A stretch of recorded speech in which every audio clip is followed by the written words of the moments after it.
विष्ट दाजुले अस्ति भाइले अस्ति भनेको छ यो चाहिँ मर्यो लास हो भनेर। अब लासमा पनि राल चुहाएर गाडी बस्ने चाहिँ त्यसलाई त मान्छे भन्दैन। लासमा त गनायो नि त, लास भनेपछि गनाएपछि त्यसलाई त डिस्पोज गर्नुपर्छ लासलाई त, किनभने गाउँमा हैजा फैलिन्छ। अन्त यो लासमाथि त कसरी बस्नु हामी त, त्यो मसानमा खेलाउने बाबाहरू त होइन हामी त्यो लासमाथि बस्ने। ल लासमा चाहिँ राल नचुहाउ के छ भने मैले भनिहालेँ, जसले घोटाला गरेको छ मुखले नभन न, जाँच गरौ, निष्पक्ष जाँच गरौ। जिटिए जबदेखि सुरु भएको थियो आजसम्म जाँच गरौ। किन हाम्रो टेन्योर मात्रै, अगाडिको टेन्योर सबै जाँच गरौ।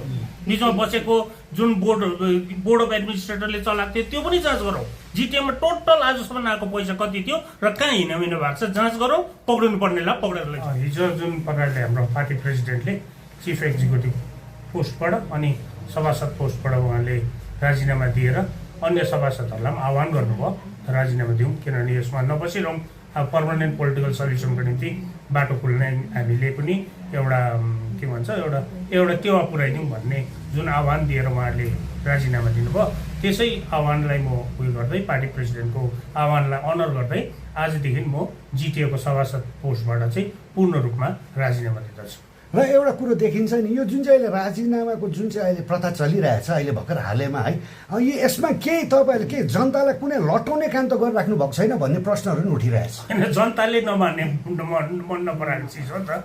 जनताले जिटिए मन पराउँदैन, जिटिए बाधा भयो भन्ने त जनता पक्षबाटै सुन्दैछौँ नि त। अनि अहिले चाहिँ राइट टाइम लाग्यो छोड्ने, किनभने डबल इन्जिनको सरकार बन्यो। हेर्नुहोस्, अब केन्द्रमा पनि उहाँकै सरकार छ, यहाँ पनि उहाँकै सरकार छ, राज्यमा पनि उहाँकै सरकार छ, र उहाँहरूलाई अब चाहिँ राइट टाइम हो नि त डेलिभर गर्ने। किनभने उहाँहरूले जिटिए अस्ति नै खारिज गर्छु भन्नुहुँदै थियो, अब त्यो पनि खारिज गरोस् हामी यो पनि चाहन्छौँ। अनि अब यो जिटिए भन्दा राम्रो व्यवस्था होस्, त्यो व्यवस्थामा पहाडले मुस्कुराउन पाओस्, उहाँहरूको बाचा जुन छ पहाडप्रति त्यो पुरा हुन सकोस् भनेर चाहिँ हामीले हिजोदेखि रिजाइन दिन थाल्यौँ। आज म दिँदैछु। र एउटा कुरो फेरि यो पनि हुँदछ नि, जस्तै तपाईँले डबल इन्जिन सरकारको कुरो गरिराख्नु भएको छ, यदि डबल इन्जिन सरकार नभएको के तपाईँले राजीनामा दिनुहुन्थ्यो कि जिटिएलाई अझै व्यवस्था बनाउनको लागि तपाईँले त्यो पदबाट अहिलेको जुन पदमा छ पदबाट तपाईँहरूले राजीनामा दिनुहुन्थ्यो त? होइन, त्यो चाहिँ अब यस्तो नि त यस्तो नभएको उस्तो भन्नेमा त अब त्यो कुरा आएन। र अहिलेको परिस्थिति जुन छ, अहिलेको परिस्थिति चाहिँ हामीलाई सठिक लाग्यो र हामी अब रिजाइन दिँदैछौँ। किनभने सिएम पनि आएर भन्छ जिटिएको चोरहरू जेलमा हाल्छौँ। अब यो अब भन्नुभन्दा चाहिँ बरु हामी पनि भन्दैछौँ, अब हामी निक्ल्यौँ पछि त झन् साधारण सदस्य साधारण जनता भयौँ। अब उहाँहरूले यो फेयर इन्क्वायरी गरोस्, किनभने हामी पनि निष्पक्ष जनताको अगाडि देख्न चाहन्छौँ। आओस् इडी सिबिआई आओस्, घरको भित्ता फोरेर इन्क्वायरी गरोस्, मतलब छैन।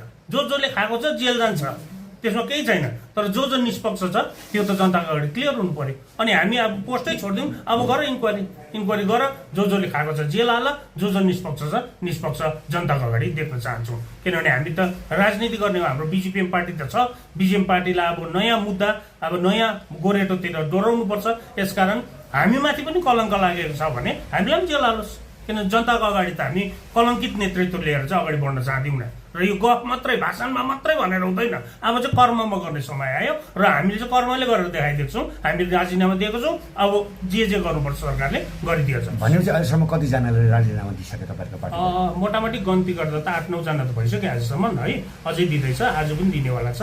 भोलि पनि कति अब मैले भनिहालेँ, मैले त यो मेरो समष्टिको प्रतिनिधिहरूलाई राखेर नै उहाँहरूलाई सम्झाएर नै राजीनामा दिएको छु। उहाँहरूको अब अन्य सभासदहरूको पनि त्यस्तै बाध्यता होला, उहाँहरू समष्टिमा जानु पर्यो, मिलाएर चाहिँ उहाँहरूले पनि राजीनामा दिनुहुनेछ। भनेपछि अब जिटिए चाहिँ कस्तै चलाउने? अब जिसोको होस्, हामीलाई मतलब छैन। जिटिए चाहिँदैन, खारिज गर्छु भन्ने सरकार थियो अब इलेक्सन अगाडि, खारिज गरेर के को चलाउनु? अब ल चलाउनु त कुरै आएन, किनभने खारिज गर्छु भनेको खारिज गर। अब चाहिँ कर्म मुखले होइन, अब कर्मले गरेर चाहिँ देखाउनु पर्ने अवस्था आयो। हामी चाहिँ त्यसमै विश्वास गर्छौँ। अब हवस्, थ्याङ्क यू। अहिले एउटा कुरो देखिँदैछ नि, जस्तो तपाईँलाई जिटिएमा तपाईँले धन्दाले के गर्यो, तपाईँले घोटाला गर्यो भन्ने दुनियाँ किसिमको आइरहेछ है। र अर्को कुरा अब अहिले एउटा के देखिन्छ भने पहाडमा एउटा जिटिएलाई हेरेर आज त्यो जिटिएको कुर्सी हेरेर आज दुनियाँभरको यहाँ राजनीति एकदम ज्यादा ठुलो भइरहेछ। अन्त यसमा चाहिँ के भन्नुहुन्छ तपाईँले? अब यसमा चाहिँ के छ भने मैले भनिहालेँ, जसले घोटाला गरेको छ मुखले नभन न, जाँच गरौ, निष्पक्ष जाँच गरौ। जिटिए जबदेखि सुरु भएको थियो आजसम्म जाँच गरौ। किन हाम्रो टेन्योर मात्रै, अगाडिको टेन्योर सबै जाँच गरौ। बिचमा बसेको जुन बोर्ड अफ एडमिनिस्ट्रेटरले चलाएको थियो त्यो पनि जाँच गरौँ। जिटिएमा टोटल आजसम्म आएको पैसा कति थियो र कहाँ हिँडामिना भएको छ जाँच गरौँ, पक्रिनु पर्नेलाई पक्रेर लैजाउँ। अर्को कुरा देखिन्छ नि, जस्तै अब अहिले राल चुहाइरहेको छ जिटिएको चौकीलाई त्यसमा चाहिँ लिएर। अब राजु विष्ट दाजुले भाइले अस्ति भनेको छ यो चाहिँ मोरे लास हो भनेर। अब लासमा पनि राल चुहाएर गाडी बस्ने चाहिँ त्यसलाई त मान्छे भन्दैन। लासमा त गनायो नि त, लास भएपछि गनाएपछि त्यसलाई त डिस्पोज गर्नुपर्छ लासलाई त, किनभने गाउँमा हैजा फैलिन्छ। अन्त यो लासमाथि त कसरी बस्नु हामी त, त्यो मसानमा खेलाउने बाबाहरू त होइन हामी त्यो लासमाथि बस्ने। ल लासमा चाहिँ राल नचुहाउँ। अब जनताले भोलिपर्सि नराम्रो हिसाब लिन्छ है यो लासमा पनि मुख गाडी बस्यो भने चाहिँ। र यही आह्वान गर्न चाहन्छु सम्पूर्णलाई, पहाडको हितमा हाम्रो जातीय मुद्दाको हितमा चाहिँ यो जिटिए बाधा भएको छ भन्ने जुन एउटा पर्सिप्सन क्रिएट भएको छ त्योबाट चाहिँ हामी पूर्ण रूपमा छुटकारा लिन चाहन्छौँ। Thank you.